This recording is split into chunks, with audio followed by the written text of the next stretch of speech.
On va revenir sur Exode. 2 Thessaloniciens, chapitre 2.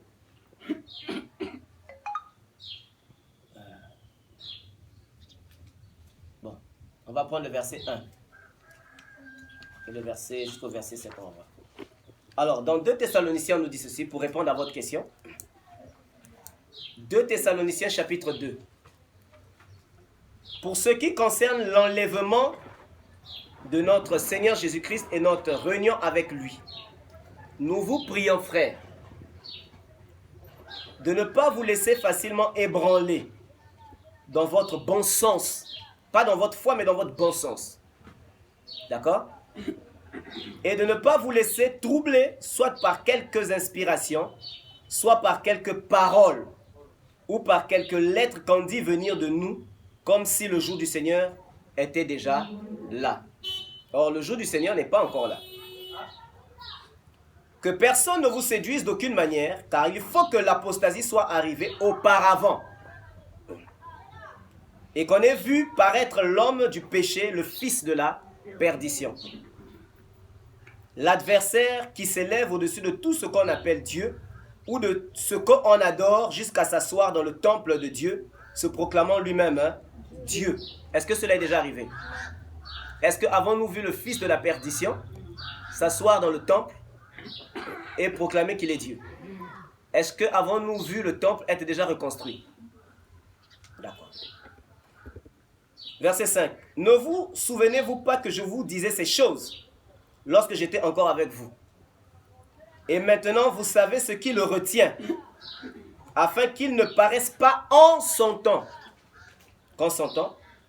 Car le mystère de l'iniquité agit déjà. Il faut seulement que celui qui le retient encore est, comment? Alors, verset 8, paraîtra l'impie que le Seigneur Jésus-Christ détruira par le souffle de sa bouche et qu'il anéantira par l'éclat de son enlèvement. L'apparition de l'impie se fera par plusieurs miracles et par la puissance de Satan, des signes et des prodiges mensongers, et avec toutes les séductions de l'iniquité pour ceux qui persistent, parce qu'ils n'ont pas reçu l'amour de la vérité pour être sauvés. D'accord?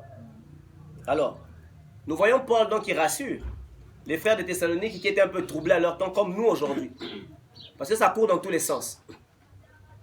Ça court dans tous les sens, ça va dans tous les sens. On est en train de mettre le chiffre de la bête. Il y a le corona, par le corona, il y aura l'insertion de la puce magnétique ou quoi, récepteur, émetteur, qui va contrôler la pensée des hommes. Il y a même des simulations, des animations qui montrent des choses où on montre les hommes qui ont devenu comme des automates. Bon. Ça va se faire, ça ne va pas se faire. Mais une chose est sûre, la Bible nous parle de la marque de la bête. D'accord?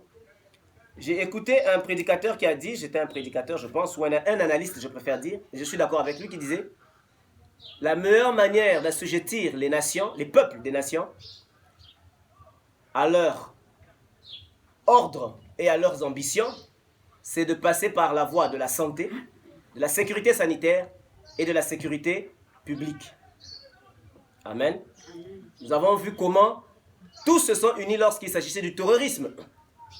Enfin, le terrorisme n'avait pas encore sa densité nécessaire parce que le terrorisme mettait en marge eux-mêmes des acteurs, des hommes qui devenaient acteurs pour traumatiser d'autant. Or, il faut que dans ce système, dans ce plan, tous les hommes doivent se soumettre. Et les terroristes, et comment on appelle, et les non-terroristes.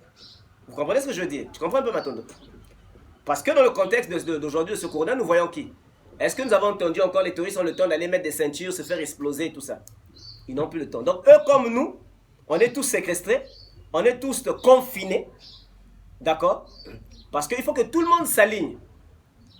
Dès là, actuellement, nous sommes sur l'option de la sécurité mondiale sanitaire. Et personne ne peut y échapper. Que tu sois terroriste ou pas, si tu attrapes le corona, tu meurs. Malgré tes bombes. D'accord? Vous comprenez? Donc tout le monde doit se soumettre. Et le système est en train d'être mis en place justement. Pour que Apocalypse 13, versets 11 à 18 s'accomplisse. Personne ne pourra ni acheter, ni boire, ni quoi que ce soit, s'il ne sera pas marqué de s'il n'aura pas fait allégeance de manière consciente ou inconsciente, volontaire ou involontaire, à la bête. Or, Thessalonique nous dit que l'homme impie, qui est aussi cette bête-là, qui est l'agent de Satan, qui va animer cette autorité mondiale, n'est pas encore établie. Donc, je l'ai dit et je pense que je peux le redire encore avec certitude, l'Église assiste à la mise en place, d'accord, de l'homme impie. Mais l'Église ne pourra pas être assujettie à l'autorité de l'homme impie. Ce n'est pas possible. Autrement, Paul n'a pas parlé de la part de Dieu.